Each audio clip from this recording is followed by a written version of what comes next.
उनके पेरेंट्स तक हम नहीं जा सकते।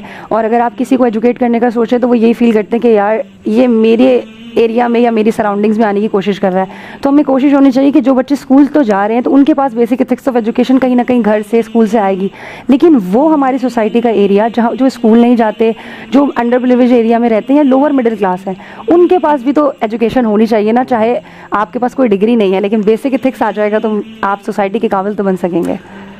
बहुत अच्छा। और ये काबिल अमल प्रोग्रेस है। और मेमन टीवी भी आपके साथ होगा। अगर आप इस किस्म की किसी ट्रेनिंग को हमारे मेमन टीवी एचडी के थ्रू कहीं आगे भेजना चाहें तो हम आपके साथ हमेशा तैयार रहेंगे। ये बड़ा यूनिक आइडिया है। एथिक्स की एजुकेशन जो है ये बहुत ज़रूरी है। जब तक बच्चों में ये रविश नहीं पनपेगी हम इसको बड़ा इंसान नहीं बना सकते जब तक कि ये अंदर से जज्बा पैदा ना हो।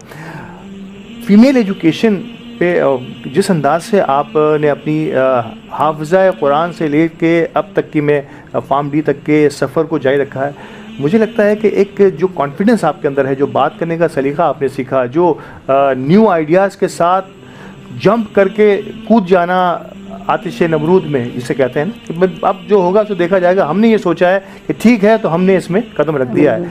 तो अब हमारी कम्युनिटी में थोड़ा सा मेमन कम्युनिटी की तरफ इसको डाइवर्ट करूंगा हमारी इस डिस्कशंस को। हमारी मेमन कम्युनिटी में जो ये फीमेल एजुकेशन की तरफ रुझान है अल्हम्दुलिल्लाह अब तो बहुत ज़्यादा है। एक ज़माना था कि शायद मेरा ख्याल है जिस वक्त आपकी एजुकेशन थी आज से 6-8 साल 10 साल पहले उसको थोड़ा सा मुश्किल सा लग रहा था। अब बड़ी आसानियाँ हो गई हैं। क्या दिख रही हैं इन आसानियों को? हमें किस तरह से बच्चियों को फ़ायदा उठाना चाहिए? मैं सबसे पहले जो गर्ल्स हैं उनको मैं यही कहती हूँ कि ये चीज़ की तरफ नहीं जाएं कि वो क्या कर रहा है। हम में कंपटीशन बहुत आ गया, गर्ल्स में स्पेशली तौर पे कंपटीशन आ गया, क्योंकि मेमन कम्युनिटीज़ के जो बॉयज़ हैं उनमें अभी एजुकेशन का फिर भी लेवल कम है, गर्ल्स में अभी ज़्यादा है कि हम एजुकेशन लें, लेकिन उसके साथ साथ आप में कंपटीशन बहुत है। कंपटीशन ना करें। पहली तो सबसे चीज़ आप ये देखें कि आपकी फैमिली आपको किस चीज़ की इजाज़त देती है, और ज़रूरी नहीं है हर फैमिली आपको यूनिवर्सिटी कॉलेज तक लेके जाए। लेके जाती है बहुत अच्छी चीज़ है, नहीं लेके जाती तो बहुत सारे ऐसे कोर्सेज़ हैं जो कि हमने भी इंट्रोड्यूस कराएं। हम डिजिटल मार्केटिंग और ग्राफिक्स के कोर्स भी करवाते हैं।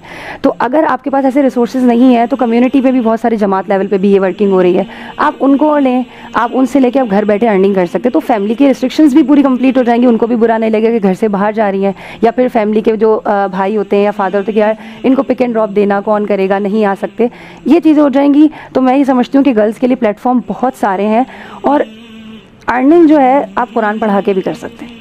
स्किल्स आपने ये अपने कुरान पढ़ाना भी एक स्किल है। स्किल्स डेवलपमेंट पे बड़ा काम भी हो रहा है। हमारी फेडरेशन भी और कई जमातें भी अपने अपने तौर पर बच्चियों को ख़ास तौर पर जो है वो ऐसे हुनर सिखा रहे हैं कि अगर वो एजुकेशन में किसी भी वजह से आगे नहीं पढ़ पाई, वो तो घर की रिस्ट्रिक्शंस हो सकती हैं, उनका अपना इंटरेस्ट हो सकता है, शायद मौके मिले लेकिन ज़ाया हो गए।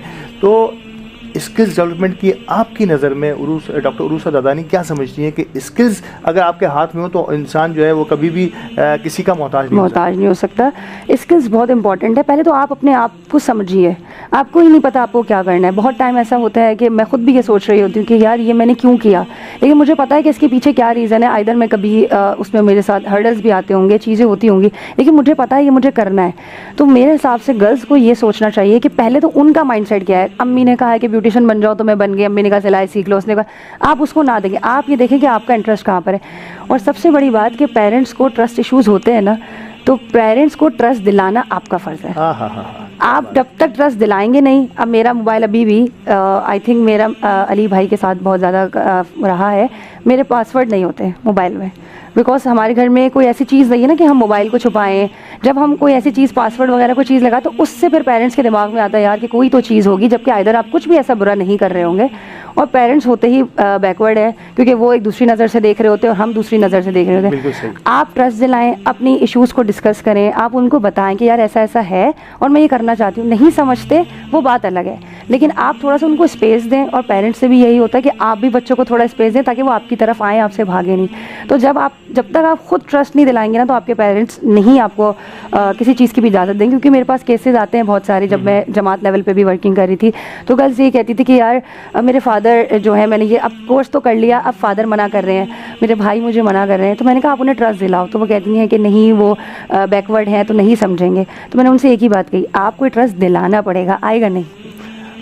ट्रस्ट दिलाना पड़ेगा। आपको कैसे ट्रस्ट आया? मैं मैडम एक सवाल तो यकीन तौर पे बनता है, इस पूरे सेगमेंट को मैंने आपको जो है बड़ा फ्री रखा, बहुत दिलचस्प गुफ्तगू डॉक्टर उरूसा जारी थी। ये एक तरीके से हमारी ट्रेनिंग है, हमारी उन बच्चियों की ट्रेनिंग है। एक रोल मॉडल के तौर पे बिठाया हमने हमारे आज के स्टूडियो में डॉक्टर उरूसा को, तो हमें पूरा फ़ायदा उठाना है इसका।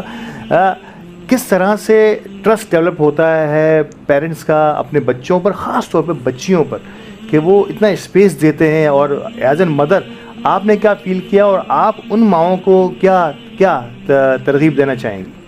मैं यही कहूँगी कि माओं को अपने बच्चों को इतना स्पेस इस लिहाज से देना चाहिए कि हर बात वो अपने बच्चों से शेयर करें, वो हर बात शेयर करें, बताएं, अच्छा बुरा माँ खुद बताए। फ्रेंड्स बताती हैं वो गलत होगा सही होगा, माँ को तो नहीं पता ना, जाहिर सी बात है, बाहर जाएगा 1000 किस्म के लोग होते हैं, तो माएँ खुद हर बात बताएं बच्चों को कि बेटा ये सही है ये गलत है। अच्छी बुरे की बात माँ जब तक नहीं बताएगी, बहन बाद में बताएगी, पहले माँ उसकी दोस्त बने, फिर बेटी या बेटा होगा वो माँ बाप का दोस्त बनेगा। यानी कि ये जो डिस्टेंस है ना, इसको अगर आपने हमें खुद करना है कम। जी हाँ, ये कम हो गया तो बच्चा किसी और के बजाय आपसे पूछेगा। खासतौर पर बेटियां अगर माँ से हम कलाम हो जाएंगी, अपने प्रॉब्लम शेयर करेंगी, तो उनको सही जवाब मिलेगा। फाइनली बहुत अच्छी रही है आज की हमारी ये गुफ्तगू। फाइनल वर्ड्स आपसे कि आप जिस तरह की जर्नी आपकी रही है हाफ़िज़ कुरान से लेके अब तक की, मेमन टीवी की भी हमारी एक जर्नी है। अल्हम्दुलिल्लाह पिछले 3-4-5 सालों में हमने कोशिश की है आज का ये जैसे आपने अंदर हमारे स्टूडियो में कदम रखा, आपको लगा होगा कि ये कोई मल्टीनेशनल और कोई मेन स्ट्रीम चैनल में आप आई हैं। तो ये जो जर्नी अली गोडल साहब हमारे CEO जो हैं, इनकी जो काविशें और कोशिशें हैं, जिस अंदाज से इन्होंने बतदरीज हर साल हमारी ये सेगमेंट जो है और हमारी ये ट्रांसमिशन जो है वो 4 चांद लगते चले जा रहे हैं। आप अपनी नज़र में doctor Urusa Razani as an professional इस जर्नी को कैसे देख रही हैं? जर्नी बहुत अच्छी है और ग्रो तो ये कर रहे हैं स्लोली, लेकिन प्रोफेशनलिज्म के साथ ग्रो कर रहे हैं। एक होता है नॉन प्रोफेशनलिज्म, और जिस तरीके से अली भाई सबको रिस्पेक्ट करते हैं, डाउन टू अर्थ होना। एक होता है आप पीक पर जाने के बाद लोगों को जिस तरीके से डिसरिस्पेक्ट किया जाता है, तो अली भाई की जर्नी को देखते हुए मैं यही कहा कि जिस लेवल से वो स्टार्ट हुए थे और आज जिस वो लेवल पर हैं, लेकिन उनकी रिस्पेक्ट करने का तरीका, उनका लोगों को अहमियत देने का, इंपॉर्टेंस देने का तरीका वही है। तो ये उनकी जर्नी की सबसे खूबसूरत बात यही है कि वो चेंज नहीं हुए। लोग तो बहुत बदलते हैं और उनके साथ बहुत उनके रवैये भी चेंज हुए, लेकिन अली भाई जैसे थे वो आज भी वैसे ही, और ऐसा ही इंसान को डाउन टू अर्थ होना चाहिए। हाँ, और आप का भी मौका रहा है मैडम, और यकीनी तौर पर मेमन टीवी के आज की इस ट्रांसमिशन को आपने कैसा पाया? बहुत, मैं वैसे फर्स्ट टाइम आई हूँ ऐसे मतलब शो में, क्योंकि इसके साथ मेरा ज़्यादा इन चीज़ों में जाना नहीं होता, लेकिन मुझे बहुत अच्छा लगा। एक कॉल अली भाई ने की, मेरी तबीयत ठीक नहीं थी, मेरी आवाज़ भी नहीं निकल रही, लेकिन मैं आई क्योंकि इतनी प्यार से कोई बुलाए, और यहाँ देख कर बहुत अच्छा फील हुआ कि आना तो बनता था यहाँ पे।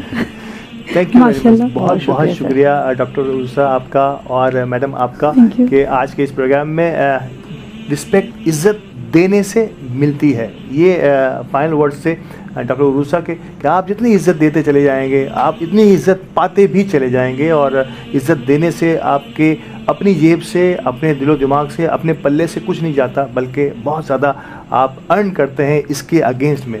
थैंक यू वेरी मच आप दोनों का हमारे साथ रहने के लिए, और यहीं पे हम हमारे रमज़ान घराना का अख्ताम भी करेंगे, और यकीनी तौर पर पूरी तरह हमारी किचन की तैयारियाँ, रमज़ान दस्तरखान की तैयारियाँ भी उरूज पर हैं। तो चलते हैं फिर दस्तरखान की तरफ।